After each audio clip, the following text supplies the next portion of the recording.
Sam Rivera had learned three important things during his first month on Kepler 442b.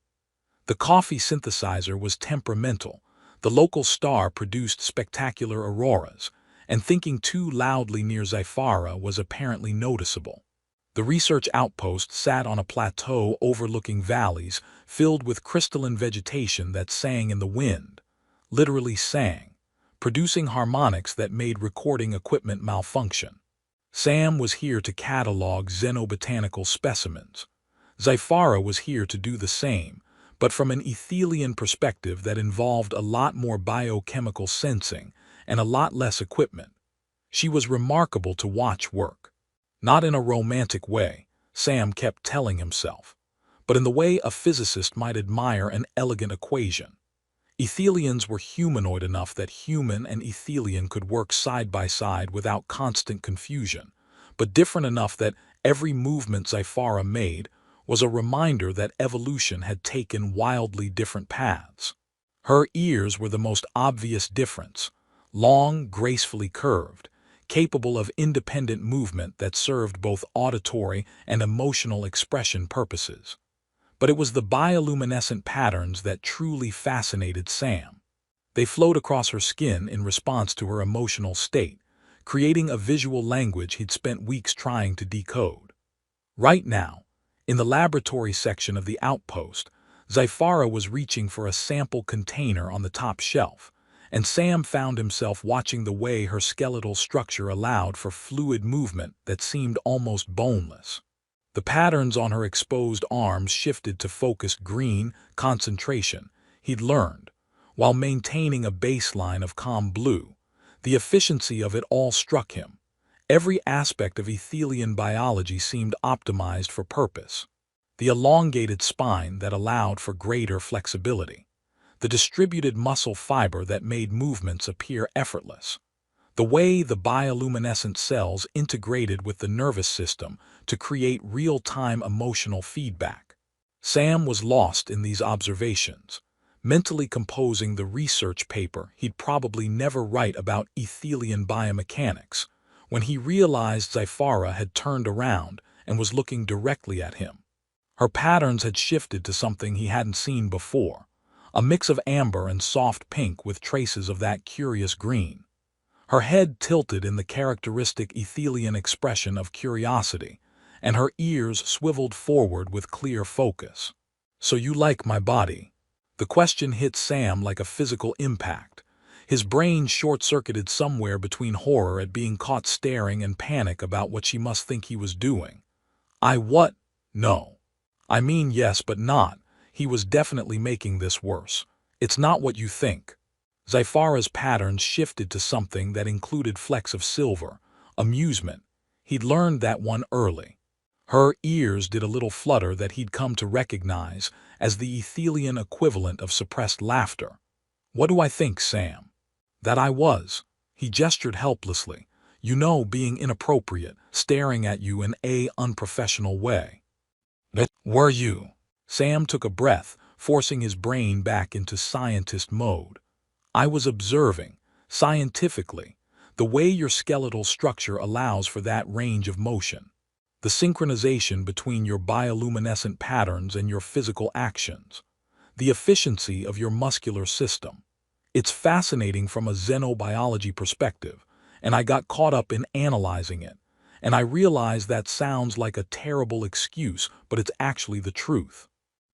He was definitely rambling. Sam forced himself to stop talking before he said something even more awkward. Sci-Fi moved closer, her patterns shifting through several colors too quickly for him to interpret.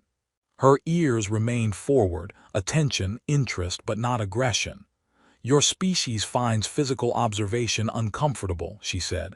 "Not a question, an observation. When it's directed at specific individuals, yes. It implies romantic or sexual interest, which can create uncomfortable social situations if that interest isn't mutual." Interesting. Sci-Fi's patterns settled into deep purple contemplation. "My people view the body differently. It is not separate from the self, it is expression. To observe another Ethelian's form is to read their emotional state, their intentions, their truth. We consider it honest communication. Sam felt his scientific curiosity overriding his embarrassment. So when you noticed me watching you, you weren't offended. I was curious about your perspective. Your species interprets physical form through different frameworks than mine. Her patterns shifted to warm gold, openness, invitation to dialogue. Tell me, when you observe my body, what do you see? This was either a diplomatic disaster in the making or an unprecedented opportunity for cross-cultural understanding. Possibly both. I see evolutionary optimization, Sam said carefully. Your species developed in a different environment than humans, lower gravity, different atmospheric composition. Your skeletal structure is lighter but more flexible. Your muscle fiber distribution allows for sustained effort without the fatigue humans experience. The bioluminescent patterns are a communication system that's integrated at a cellular level, which is something humans only achieve with technology. He was warming to the topic now, sliding into lecture mode. And aesthetically, there's a harmony to it all. The way your movements are efficient but also graceful. The way the patterns flow in sync with your actions. It's like watching a living piece of art that's also a masterclass in biological engineering. Sam stopped, suddenly aware that he'd been talking for several minutes while Zafara watched him with those large eyes that could perceive light spectrums he couldn't imagine. "You're bioluminescing pink," he observed. "I haven't figured out what that means yet." "Warmth," Zafara said softly. "Connection, appreciation." Her ears did that flutter again. No one has described me quite like that before. Most humans who come here are intimidated by ethelians. They find our differences unsettling. Your differences are the interesting part. Yes, her patterns shifted to that curious mix of colors again. I think perhaps your species and mine have much to learn from each other about perspective. You see my body as a scientific marvel. I see yours as a mystery. Humans are pretty standard bipedal primates. We're not particularly special. You endure. Zafara moved to the window overlooking the crystalline valleys. Your species evolved in harsh conditions, competing with predators and elements. Your bodies are built for survival, for persistence. That has its own beauty. Sam joined her at the window, maintaining a respectful distance. The setting sun. This planet had a 27-hour rotation, cast copper light across the singing valleys. So when you asked if I liked your body, you weren't flirting. You were asking about my actual perspective. Your concept of flirting is complex, Zafara observed. From what I understand of human culture, it involves indirect communication and intentional ambiguity. My people are more direct. If I wish to indicate romantic interest, I would simply state it. That must make dating simpler. We do not date. We form bonds through understanding. Physical attraction, as you define it, is secondary to comprehension. Her patterns pulsed with that deep purple again. This is why I asked my question. I wish to understand how you perceive me, not to initiate romance but to achieve clarity. Sam considered this. 3 months working side by side, and they'd barely scratched the surface of truly understanding each other's perspectives. "For what it's worth," he said, "I hope my staring didn't make you uncomfortable. That wasn't my intention." "It did not, it made me curious." Zafara turned to face him fully. "I have a question, Sam Rivera. Would you be willing to teach me how humans perceive physical form? And in return, I will teach you how ethelians communicate through our bodies." "That's actually a fascinating research opportunity." "It is also," Zafara said, her patterns shifting to warm gold again, "a way for us to understand each other better. We have 3 more months in this outpost together. Perhaps we should use that time for more than just cataloging plants." Sam found himself smiling. "Yeah, I'd like that." Outside, the crystalline valleys sang their evening harmonies. Inside the outpost, 2 scientists from different worlds began a conversation that would bridge more than just species. It would bridge the fundamental way they understood existence itself. Zyphara's patterns settled into soft blue with traces of gold. Sam didn't know all the meanings yet, but he recognized contentment when he saw it. "Tomorrow," Zyphara said, "I will show you how Ethelians read emotion through form. And you will explain why humans find certain proportions aesthetically pleasing despite their lack of functional optimization." "That's going to be a long conversation. We have time." Her ears swiveled in that way that he was learning meant gentle humor. "And Sam, you may observe me whenever you wish. I find your scientific curiosity flattering." After she left for her quarters, Sam stood at the window for a long time, watching the auroras begin their nightly dance across the alien sky. He'd come to Kepler 442b to study plants. Instead, he was learning that the most fascinating discoveries weren't always the ones you planned for. The morning began with Sam discovering that the coffee synthesizer had finally given up entirely, which Zyphara found unreasonably amusing. Her patterns flickered with silver amusement as she watched him mourn the loss. "Your species' dependency on caffeinated beverages is fascinating," she observed. "Your species' ability to function without coffee is witchcraft," Sam countered, then paused. "Wait, do Ethelians have a concept of witchcraft?" "We have 17 different concepts that translate approximately to your witchcraft, ranging from scientific principles we haven't decoded yet to my neighbor's cooking. Which meaning would you prefer?" Sam blinked. "Did you just make a joke?" Observational humor is a fundamental part of Ethelian communication. "Did you think we were entirely serious?" Her ears did that flutter.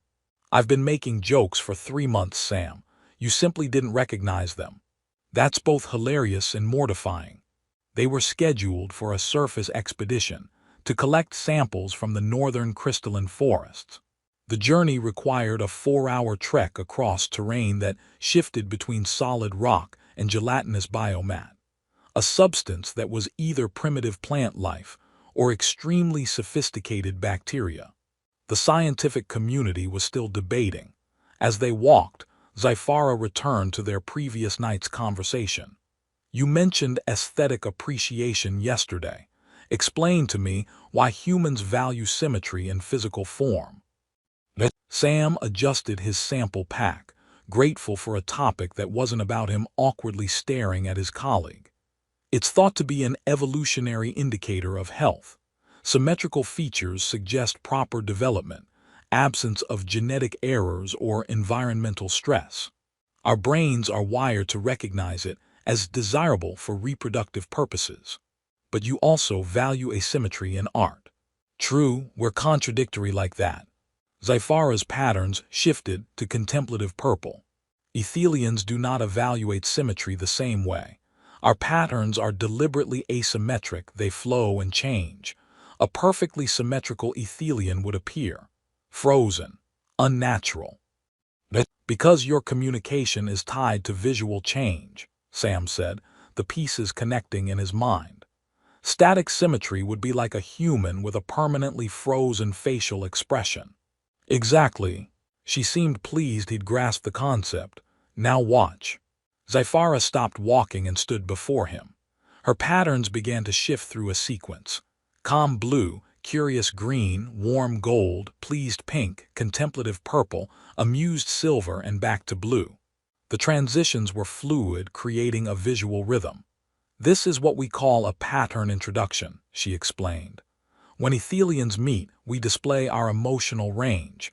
It establishes communication baseline. You would call it first impression." "That's beautiful," Sam said and meant it. "It's like watching music made visible. Your species uses sound-based music for similar purposes, yes, establishing emotional context and shared experience. We do. Though our music doesn't come from our bodies, we need instruments." "Your voice is an instrument," Zyphara countered. "I've heard you singing while you work. You don't realize you do it." Sam felt his face heat. "I thought I was being quiet." "You were, but Ethelian hearing is more sensitive than human. Also, you have terrible pitch on the chorus of that song about yesterday's problems." Her patterns flickered with silver. "Another joke, Sam." Your pitch is actually quite pleasant. They reached the northern forest as the local sun reached its zenith. The crystalline trees here grew in spirals, their structures refracting light into prismatic displays. Sam had been studying these trees for weeks, but seeing them with Zyphara added new perspective. She moved among them differently than he did, not testing and measuring, but listening and sensing.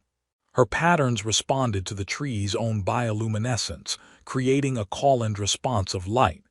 They're communicating with you, Sam realized.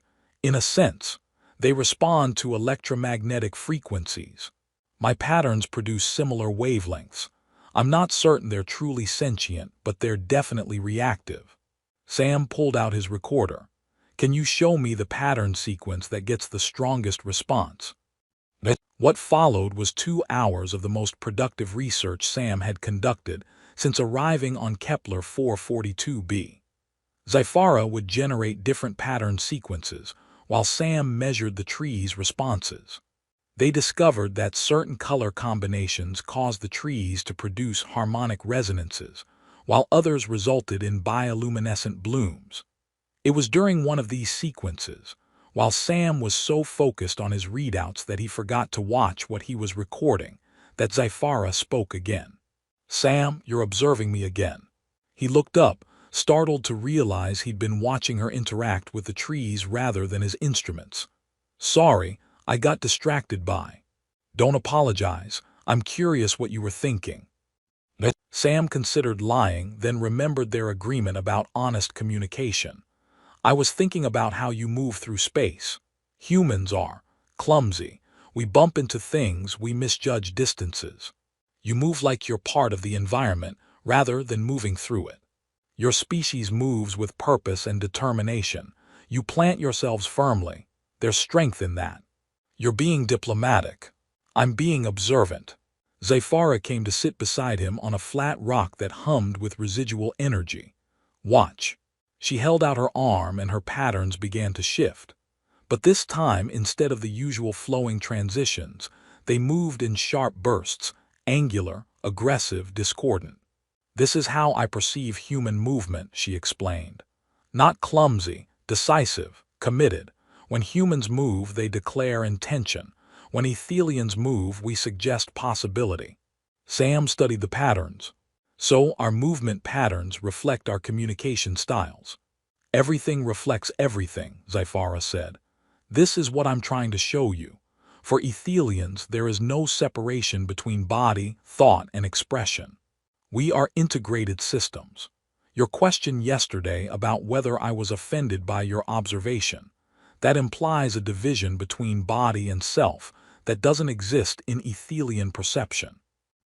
So when I said I found your form fascinating, you heard me saying I found you fascinating. Partially, but I also heard genuine scientific curiosity. Your patterns, yes, humans have patterns too, they're simply not bioluminescent, showed observation without possession. That's rare, Sam. Most beings who observe others do so with intention to possess or control." The weight of that statement settled between them. Sam thought about all the times in human history when observation had been weaponized, when studying others had been the first step to exploiting them. "I don't want to possess or control anything," he said quietly. "I just want to understand." "I know." Zyphara's patterns had gone soft pink again. "That's why I'm teaching you, because you see without wanting to own." They sat in comfortable silence while the crystalline trees sang their afternoon harmonies. Sam pulled out a ration bar, synthesized protein that tasted vaguely like cardboard, and offered half to Zyphara. She accepted it with patterns that flickered confused orange. "You share food," she observed. "This is significant in human culture. It's friendly, casual, we eat together to build bonds. Ethelians absorb nutrients through dermal patches. We don't have communal eating traditions." She studied the ration bar with interest. "But I understand the symbolic gesture. Thank you. You don't have to actually eat it if your digestive system can't." Zyphara took a deliberate bite, chewed thoughtfully, and swallowed. Her patterns cycled through several colors Sam couldn't interpret before settling on amused silver. It tastes like construction material. Yeah, that's accurate. They both laughed, her ears fluttering, his shoulders shaking, and Sam realized this was the first time he'd felt completely comfortable with another person in months. Not a colleague, not a research partner, but a friend. The walk back to the outpost took longer as they continued their conversation, trading observations about their respective species. Zyphara was fascinated by human facial expressions, the way eyebrows could convey dozens of meanings, how a smile could be genuine or false. Sam was equally fascinated by the complexity of her pattern language, how overlapping colors created nuanced meanings, how the speed of transitions mattered as much as the colors themselves. As the outpost came into view, its lights beginning to glow against the approaching dusk, Zyphara stopped. "Sam, I want to tell you something." Her patterns had gone deep purple, serious, important. "When I volunteered for this posting, I expected isolation. Humans and Ethelians have worked together before, but rarely closely. Usually, we misunderstand each other and maintain professional distance." Her ears swiveled to focus directly on him. "But you asked questions. You wanted to understand rather than just coexist. That's valuable to me." "It's valuable to me too," Sam said honestly. "I came here thinking I'd study plants. Instead, I'm learning an entirely new way of thinking about existence." Then we're both discovering things we didn't expect. That night in his quarters, Sam made notes not about xenobotany, but about xenopsychology, about how two species could bridge enormous gaps simply by choosing curiosity over assumption, about how beauty wasn't just in the eye of the beholder, but in the space between beings who chose to truly see each other. Outside his window, the auroras danced. Somewhere in her own quarters, Zyphara's patterns probably pulsed with whatever she felt about the day. And Sam realized that, for the first time since arriving on this remote outpost, he wasn't counting days until his tour ended. He was grateful for the time remaining. The seismic sensors began screaming at 300 local time. Sam jerked awake to red emergency lights, and the outpost's AI announcing in calm tones that were deeply at odds with the message. "Tectonic instability detected. Probability of significant seismic event, 94%. Evacuation protocols initiated." He found Zyphara already in the command center, her patterns cycling rapidly through colors he'd learned meant stress and focus, sharp yellows and bright reds. "How bad?" Sam asked, pulling up the geological surveys. "Bad." Her fingers moved across the holographic displays with practiced efficiency. "The crystalline formations we've been studying aren't just trees, they're root systems for much larger structures beneath the surface. Something is destabilizing them." The floor shuddered. That's standard protocol for remote outposts. What's the problem?" "The problem is the nearest rescue station is 6 days away. 6 days in a pod designed for minimal comfort. 6 days of being pressed into very close quarters with someone from another species." Her patterns flickered uncertain gray. "Ethelians have personal space requirements different from humans. Extended proximity without proper meditation space can cause psychological distress." Another tremor, stronger this time. Something in the storage section crashed. "Well," Sam said with a calm he absolutely didn't feel, "we can figure out the psychological distress after we survive the geological catastrophe." "Agreed." Zyphara's patterns flashed silver despite the situation. "Your humor timing is terrible. I've been told it's my best feature."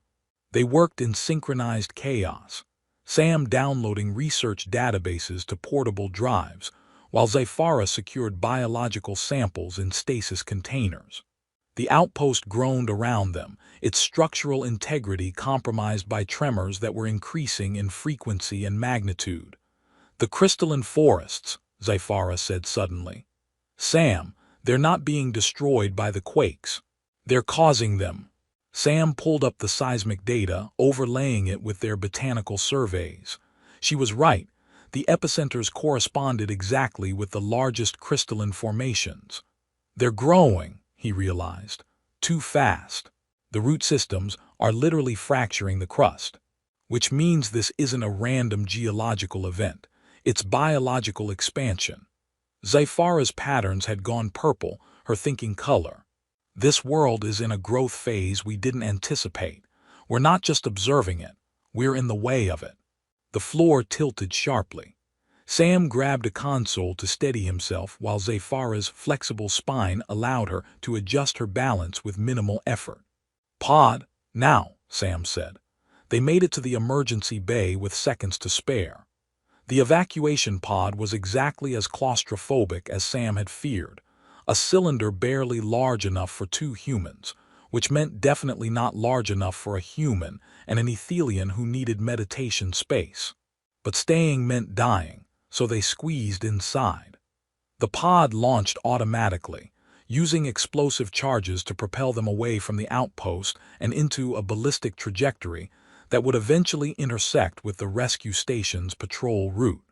Through the small viewport, Sam watched the outpost, his home for 6 months, collapse as the ground beneath it literally tore apart. 3 months of research, he said quietly. The data is safe. The physical location was always temporary. Zyphara had folded herself into a position that looked anatomically impossible, her spine curved in ways human vertebrae simply didn't allow. Her patterns were muted gray stress discomfort. "How bad is this for you?" Sam asked. "The close quarters." "Manageable for now." Her ears were flat against her head, distress signal. "Ask me again in 12 hours. The pod's life support hummed steadily. 6 days, 144 hours. Sam did the math and didn't like the answer. "Tell me about Ethelian meditation," he said. "What do you need that you're not getting?" "Space to exist without external observation. Your species doesn't understand. For Ethelians, being constantly visible is like having someone shouting in your ear continuously. We need periods of being unseen." Sam thought about this. The pod had minimal facilities, but it did have a privacy partition designed for basic hygiene. It wasn't much, but "What if we establish shifts?" he proposed. "You take the back section for 4 hours. I won't look, won't acknowledge your presence. Then we switch. Would that help?" Zyphara's patterns flickered with uncertain hope. "You would do that?" "Zyphara, we're going to be stuck in this tin can for a week. If we don't figure out how to coexist, we'll both go crazy." "Well, crazier. I'm already talking to someone who communicates through light patterns, so my baseline for crazy might need recalibration." Silver flickered through her patterns, amusement breaking through stress. "Your ability to joke during crisis is either adaptive psychology or mild insanity. Why not both?" They established a rhythm. 4 hours of shared space where they reviewed data, discussed their observations, or just talked about nothing important. Then 4 hours of private time where Sam focused intently on the forward viewport, while Zyphara existed in her own space behind the partition. It worked, mostly. On the second day, during one of their shared periods, Zyphara asked the question Sam had been dreading. "Do you have someone waiting for you on Earth, a partner?" "No, I'm married to my work, as the saying goes. You?" "Ethelians don't marry. We form constellation bonds, groups of individuals who align intellectually and emotionally. I'm part of a 7-person constellation, but we're not exclusive in the way human partnerships are." "That sounds complicated." "It's elegant. Multiple perspectives, distributed emotional support, reduced pressure on any single bond." Her patterns pulsed contemplative purple. "But it also means no single person truly knows all of you. There are aspects of myself I've shared with you in 3 months that my constellation hasn't seen in years." Sam considered this. "Is that good or bad?" "I don't know yet." On the 3rd day, Sam woke from restless sleep to find Zyphara's patterns nearly dark, barely glowing at all. Alarm shot through him. "Zyphara, what's wrong?" "Too much proximity," she said, voice strained. "My biology is shutting down non-essential functions. It's an automatic response to psychological stress." "What do you need?" "Space I cannot have. Distance that doesn't exist. Sam, her patterns flickered desperately. I don't know if I can manage 3 more days. Sam made a decision that was probably stupid but felt necessary. Close your eyes. What? Close them, trust me. Zyphara's patterns showed deep uncertainty, but she complied. Sam moved to the pod's minimal environmental controls and began adjusting lighting, temperature, even the air circulation patterns. Anything to change the sensory environment. Describe your home world to me, he said while he worked. Tell me about spaces there, places where you felt comfortable.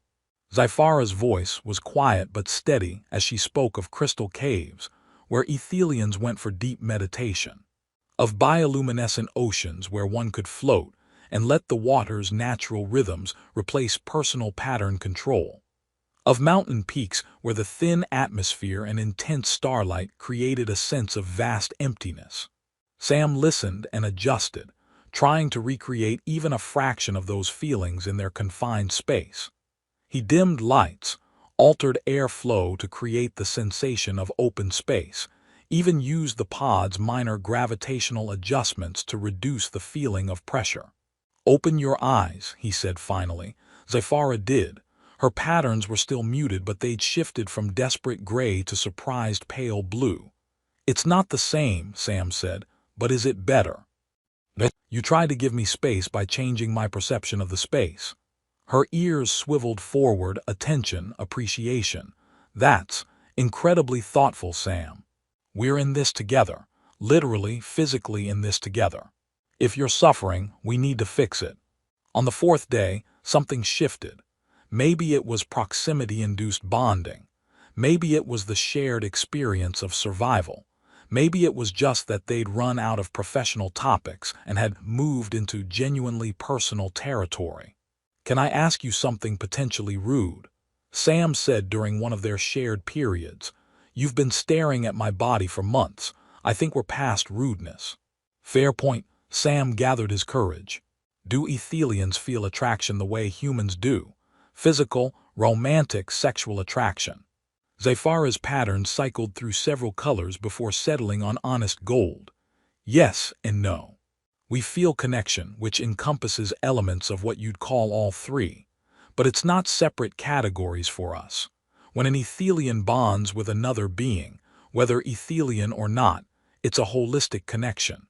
Mind, emotion, physical presence, all inseparable. That sounds intense. It is, which is why we're careful about who we bond with. She was quiet for a moment. Sam, these past days, I'm feeling connection with you.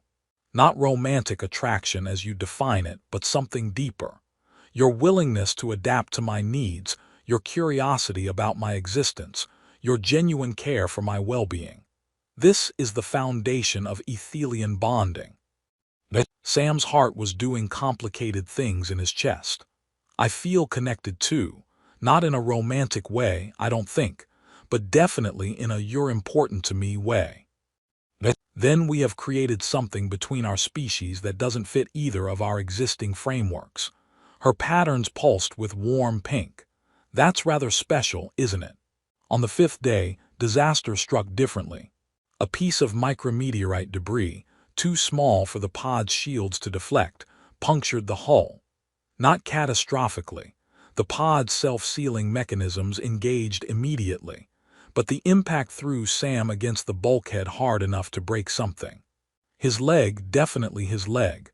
The pain made everything go white at the edges. Zyphara was at his side instantly, her patterns flashing emergency red. Sam, the medical kit. Back panel, he managed through gritted teeth. Stabilizer and pain medication.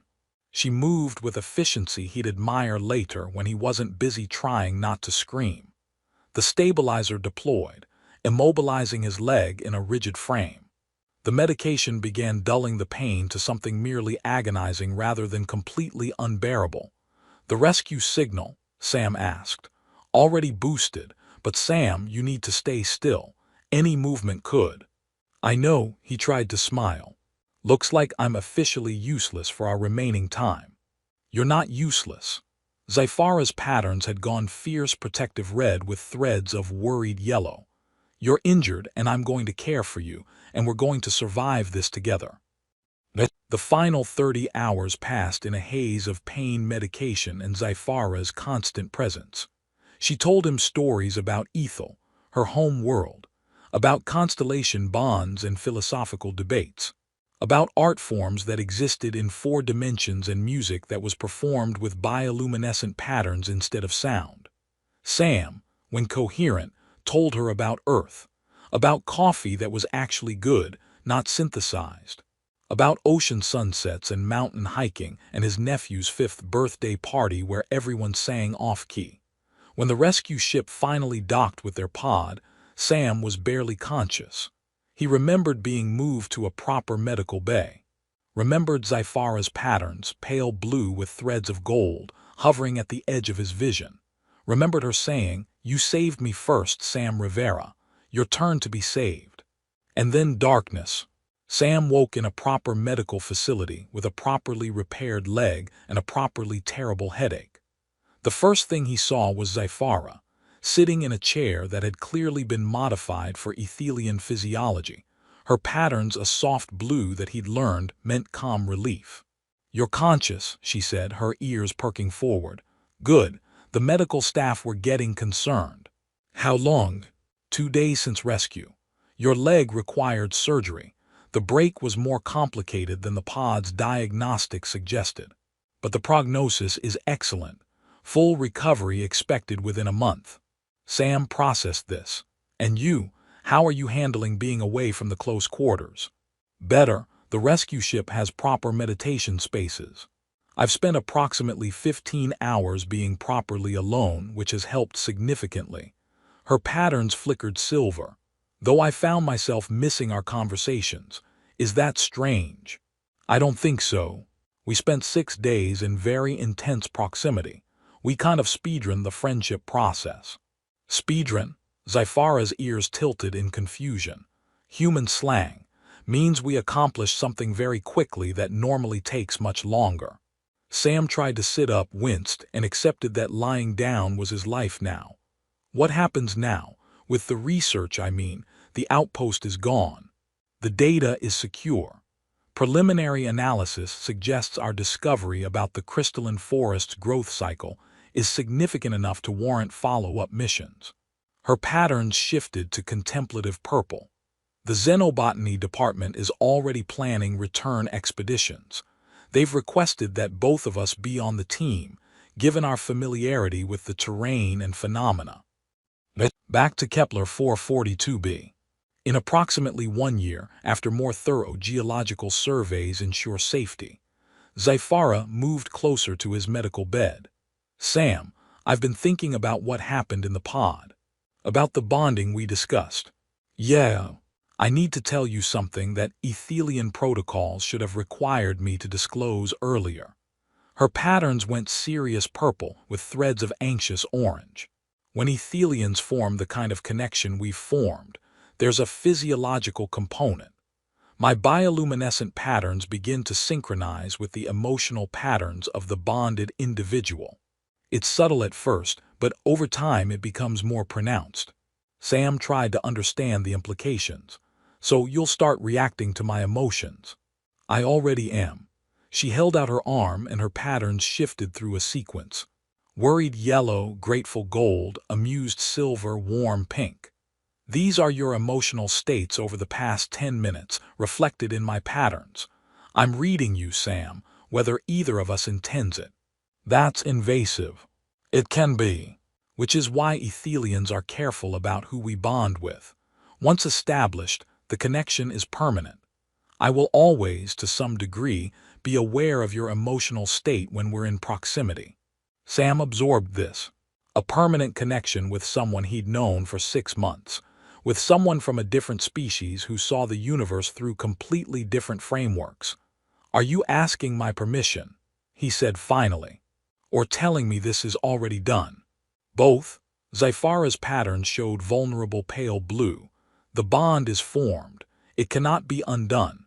But I'm asking if you consent to continuing our association, knowing this connection exists." "Will you always know what I'm feeling?" "In broad strokes, yes. And Sam, there's something else. Her ears swiveled in that way that meant she was about to say something difficult. During the pod journey when you were injured and medicated, your emotional state became very clear to me. You care about me. Not romantically, as you said, but deeply. As a friend, a partner, someone important to your life. That caring it's the foundation of ethelian bonds. Sam felt his face heat despite the pain medication. I didn't mean to make things weird. You didn't, you made things clear. Zyphara's patterns went soft pink. Sam, I care about you too. In the ethelian sense, which encompasses friendship, respect, intellectual connection, and yes, a form of affection that doesn't translate perfectly to human terms. When I said we'd formed something that doesn't fit either of our frameworks, I meant it. We've created a new kind of connection. So what do we do with that? We honor it. We continue learning from each other. We acknowledge that two beings from different worlds can form bonds that transcend traditional categories. She paused, and we see where it leads. Sam reached out his hand, a human gesture of connection. Zyphara took it, her skin warm and carrying that slight bioluminescent pulse he'd learned to associate with her presence. I'd like that, he said. The doctors cleared Sam for light duty after a week. He was assigned to a research station in orbit around a nearby gas giant, boring spectroscopy work that let his leg heal properly. Zyphara was assigned to the same station, which the xenobiology department noted was a logical choice given their collaborative work history. Sam suspected Zyphara had requested it specifically, and she didn't deny it when he asked. They fell into a new rhythm. Work during standard hours, but evenings spent in the station's observation deck, watching the gas giant storms rage beneath them. They talked about everything and nothing. Sam taught Zyphara about human music. She was fascinated by how humans created emotional resonance through sound rather than light. Zyphara taught Sam the nuances of pattern language he'd been missing, the difference between 17 kinds of blue, each conveying subtly different meanings. One evening, 3 months after the pod rescue, Sam asked the question that had been bothering him. Are you happy, Zyphara, with this bond we've formed? Her patterns cycled through several colors before settling on honest gold. Happy is a simple word for a complex feeling, but yes, I am content with what exists between us. You see me, Sam, not as an exotic alien or a research subject or a curiosity. You see me as a person. That's rare in this galaxy. You see me too, not as clumsy or limited or inferior. Just as different, which you find interesting rather than problematic. We are quite the pair, aren't we? Her ears fluttered with amusement. A human who stares too much and an ethelian who asks uncomfortable questions. We should get t-shirts made. Ethelians don't wear clothing for decoration. That was a joke, Zyphara. I know, her patterns sparkled silver. I'm learning your humor. Sometimes I even find it funny. 6 months later, they were cleared to return to Kepler 442b with a new expedition team. The planet had stabilized. The crystalline forest's growth spurt had completed, creating entirely new geological formations that would take decades to properly study. Standing on the surface again, watching the singing valleys stretch toward triple-mooned horizons, Sam felt Zyphara's presence beside him. Her patterns had gone soft blue with threads of gold, contentment and connection. It's strange being back, she said. Everything is the same but different. We're different too, Sam observed. We came here as colleagues, we're leaving as, what exactly? Friends, Zyphara said immediately. Then, after a pause, but friends in a way that neither of our species has quite defined yet. We're writing a new category, Sam Rivera. I can live with that. They worked together for another 3 months, cataloging the changes, collecting data, marveling at how a world could transform. And at night, in their separate quarters, because Zyphara still needed meditation space and Sam still needed his bad coffee, they would send each other messages across the local network. Simple things, observations about the day, jokes about their colleagues, questions about each other's cultures. Nothing profound, but everything meaningful. On their final night before leaving Kepler 442b for reassignment to separate projects, they stood together in the valley where Sam had first realized he was staring too obviously. "I brought you something," Sam said, pulling out a small container. "It's probably stupid, but—" Inside was a carefully preserved bioluminescent cell from one of the crystalline trees. It pulsed with gentle blue light, preserved in stasis. "So you remember this place," he explained, "and our work here," and he trailed off, uncertain how to articulate what he meant. "And the beginning of understanding," Sci-Fi finished. Her patterns had gone pink. That deep emotional warmth he'd learned meant something important to her. She produced her own gift, a small crystal that contained a recording of her pattern sequences from their time together. "So you can remember what I look like when I'm happy," she said, "and angry and curious and all the other things we've shared." They stood together as the crystalline valleys sang their evening song, two beings from different worlds who had learned to see each other. "We'll work together again," Sam said, not a question, a statement. "We will," Sci-Fi agreed. "The bond ensures it. I'll always know where you are emotionally speaking, and you'll always know me." That's kind of beautiful and kind of terrifying. Most meaningful things are. Her ears swiveled to focus on him. "Sam, thank you for that day you asked if you could observe me. For turning what could have been awkward into something profound. Thank you for not being offended,